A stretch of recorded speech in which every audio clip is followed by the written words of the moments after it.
कान बिरिछ तारे आबत जाबत कान बिरिछ तर डेरा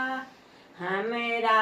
राम सन दुलरुआ बन में के भेजलक रे भाई हमरा राम सन दुलरुआ बन में के भेजलक रे भाई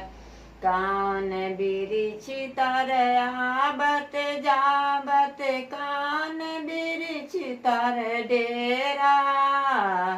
कान बिरिछ तर आबत जाबत कान बिरिछ तर डेरा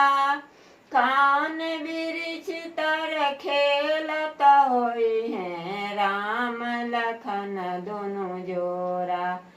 कान बिरिछ तर खेलत होई है राम लखन दोनों जोरा हमरा राम सन दुलरुआ बन में के भेजला करे भाई हमरा राम सन दुलरुआ बन में के भेजला करे भाई चंदन बिरिछ तर आबत जाबत अशोक बिरिछ तर डेरा चित्रकूट के घाट पर खेलत राम लखन दोनों जोरा चित्रकूट के घाट पर खेलत राम लखन दोनों जोरा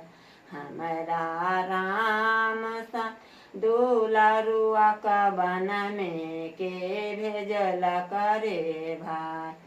के कही पापी दुष्ट बन के राम के बन में भेजे के कई पापी दुष्ट बन के राम के बन में भेजे